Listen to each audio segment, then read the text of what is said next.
Yeah. Sometimes I get so mad there's no control. Ayun, good evening. Ayun mga master, good evening.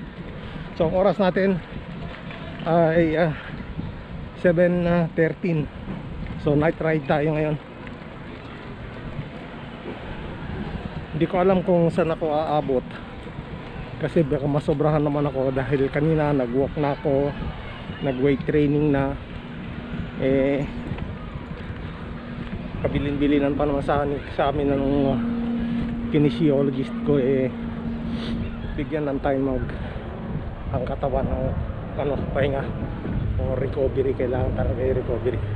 So hindi ko alam kung lalayo ako or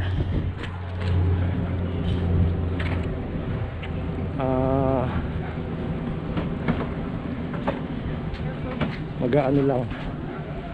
Hindi ko lang kung Tommy, hindi ko pa wala na, or sa may CN Tower lang. So ito yung second ride ko para sa ating GCC challenge. Although pang-apat na to doon sa dashboard ko, kasi nare-record yung mga yung aking mga indoor cycling. Basta cycling kasi counted yon. Pero kino-consider ko to, ito pala yung pangalawa ko. So mga master, samahan niyo ako ha.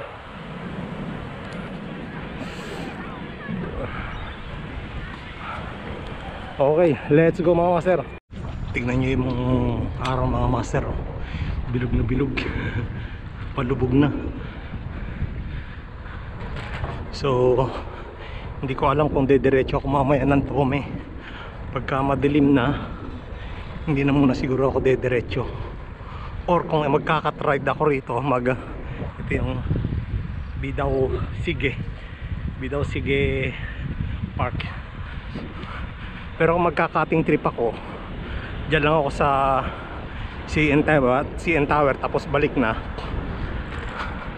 makakapasok pa tayo ng Tome. Pero bahala na. Usually kasi pinapasok ko talaga yung Tome kahit madilim na pero tignan natin. Okay, let's go mga master. So yun mga master, explain ko lang. Sumemp lang ako. May nakasagyan akong bike, medyo mabilis yung takbo ko. Tapos may kasalubong, medyo malayo naman. Tapos umovertake ako. Yung isang, may dalawa kasing bike na dalawa sila magkasabay, hindi sila single lane. So ngayon umovertake ako. Itong isang bike na umovertake ako, biglang nag-sway dito sa pakaliwa. So nahagip ko siya. So sumemp lang ako dyan Ngayon ang damage ko ito. Ayan, kita ba? So pero tuloy pa rin tayo. Sayang yung ride. Continue. Hindi naman masyado yung hindi ko lang alam kung ano yun. Ito yung sa kaliwa kasi ako bumagsak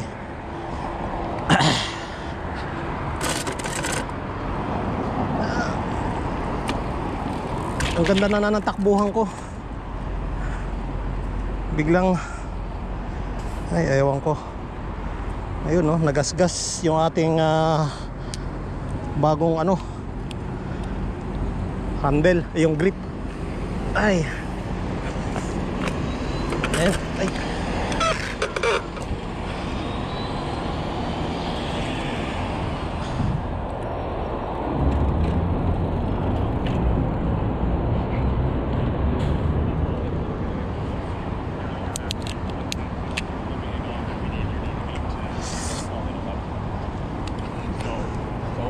My opinion.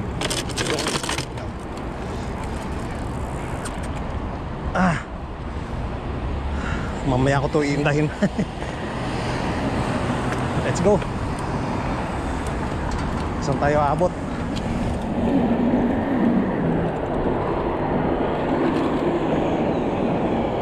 Parang may tama yung hita ko.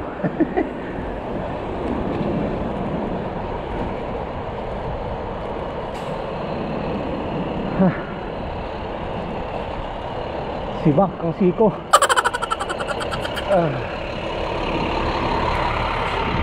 Siguro hanggang dito na lang tayo sa ano, CN Tower. Tapos balik na. Kailangan ko malagyan ng betadine to.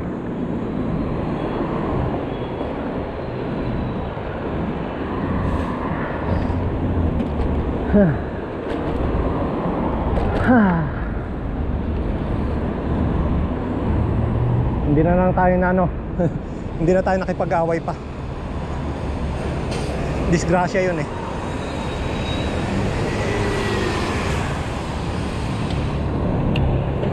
Oh.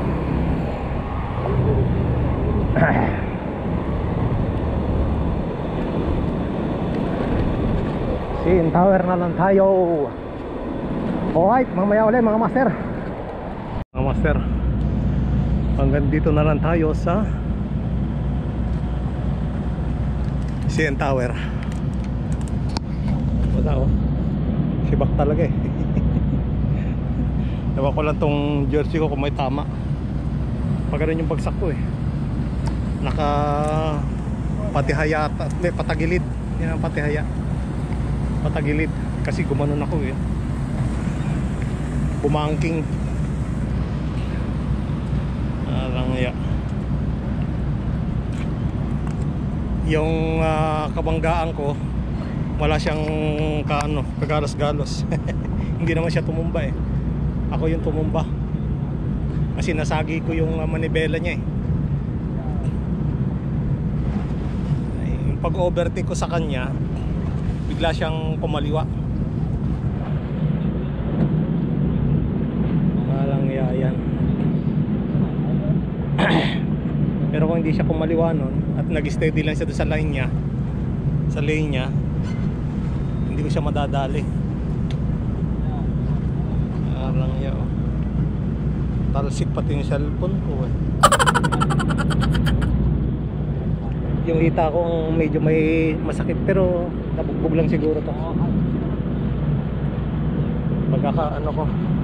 Pagkakapagsak. Ito ang matindi yung sa siko. Ayan oh.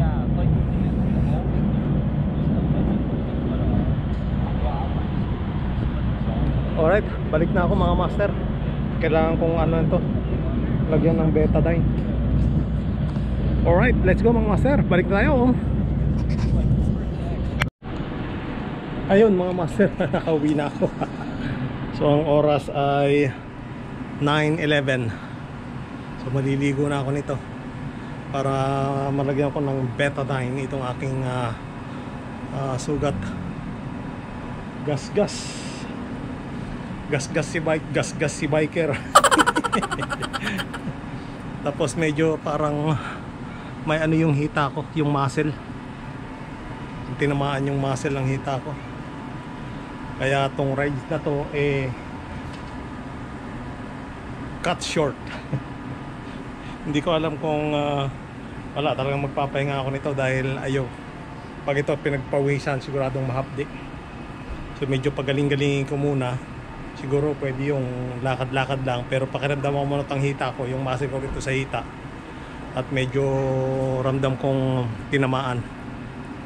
So yun lamang mga master, at ingat po lahat ha. Kung saan man kayo magra-rides. Tsaka yung magra-rides kapag may ka-rides kayo, kung magkukwentuhan at mabagal, stay lang doon sa lane. Yung kaninang in-overtakean ko biglang kumabig sa kaula. Malinis naman yung harap niya, wala naman siyang o-overtakean. And bakit biglang kumabig ng kaliwa? Ayun, sinabitan ko siya. Siya nakababa agad. Ako medyo, siyempre medyo may kabilisan ng ano, dahil umu-overtake nga ako. Ayun, simple lang, para ako si Superman lumipad. Anyway, so ingat na lang mga master ha. At kahit paano, shout out pa rin kay Master Tutuyan Adventure. Master Tutuyan, hinahinay lang ha, hintay mo ako. At shout out din kay Master Freddy Flores and Michelle. Shout out din kay Master Rap Malyari. And shout out din kay Master Boss Anthony Borja at Master Reggie Escalante, aka The Board Mechanic. So shoutout sa inyo mga master. Hanggang sa muli. Peace! Yeah. Sometimes I get so mad, there's no controlling me. My thoughts get so bad, I'm like, I might grab a bat, I don't know. My wrath, my blood boils over like, oh God, here goes. I lost all feeling from my head to my toes. You said some shit that I can't let go, so just stay tuned for the rest of the show. So have you ever felt betrayed? Switches how you see things, realize something